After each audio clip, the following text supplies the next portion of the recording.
Mightiest Warrior, the Ultraman. Hello and welcome to Earth Alien ProtoMet. Last October I talked about Ultraman, the anime released on Netflix based on the manga Ultraman, which acted as a distant sequel to the original Ultraman tokusatsu show. Today I'll be taking a look at the Ultraman, the first anime entry in the Ultra series, which predates, well, this by quite a bit. So let's get into it. Something strange is happening to Earth. As the sky brightens across the planet, strange symbols appear in the sky above Tokyo. To investigate these strange occurrences and face the potential threat to Earth, a new defense team, the Science Defense Squad, is assembled. Among its members is Choichiro Hikari, a young man who, while working aboard the space station Egg 3, was saved from an accident by an alien life form. When giant monsters begin appearing on Earth, Hikari learns from the voice inside him that he is capable of great things, and with a star-shaped pin, he is able to transform into the giant hero, Ultraman, to defend Earth from the mysterious threats that face it, both at home and abroad. Being a company that specializes in live-action shows, Tsuburaya outsourced the animation for this series to Nippon Sunrise, now known simply as Sunrise, the same company that would later create the immensely popular Gundam franchise.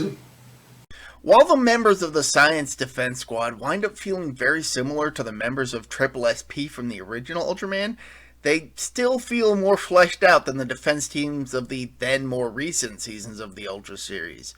Similar to Return of Ultraman, midway through the series, the captain of the team is replaced by a new, more aggressive leader, but he also pushes his subordinates to better themselves as soldiers in the fight for peace. But of the whole team, aside from Hikari, the most standout member is the robot assistant Pig, a smart and versatile old robot modeled after Pigmon. With his monkey companion, Pig is an at times snarky, at other times goofy, but always welcome member of the team, and he'd become a template for other similar non-human characters in more recent seasons. One minor thing I want to mention before moving on, early on Hikari's transformation sequence depicts him contorting, seemingly in pain as his body changes into that of Ultraman. It's something that goes away as the series progresses, showing a nice bit of development as Hikari gets used to the metamorphosis. Because the show is animated, the monster designs aren't limited to needing to accommodate a human inside a suit, and as a result, we get some incredibly creative creatures. While some do look like they could be turned into costumes, and at least one was at some point, bringing others to a live-action show would require CG effects, something which wasn't possible back when this show aired.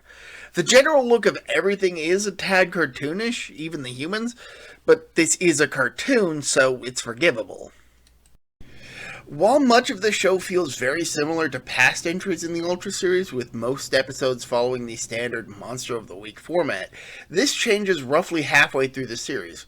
While there are still standalone episodes, more focus starts to be given on the alien race that Ultraman, at this point revealed to be named Jonius, belongs to.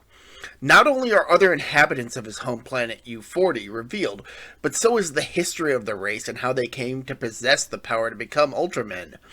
And even later we're introduced to a villainous faction from U40, the evil Heller and his army, who seek to make themselves immortal, and were banished from U40 as a result.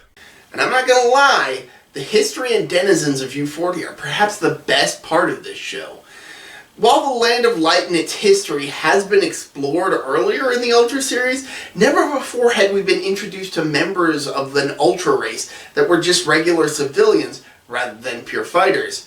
And that, along with the creative monsters designs, makes the Ultraman a must-watch show in my opinion. I just wish this DVD release had better translation work for the subtitles, but you gotta take the bad with the good.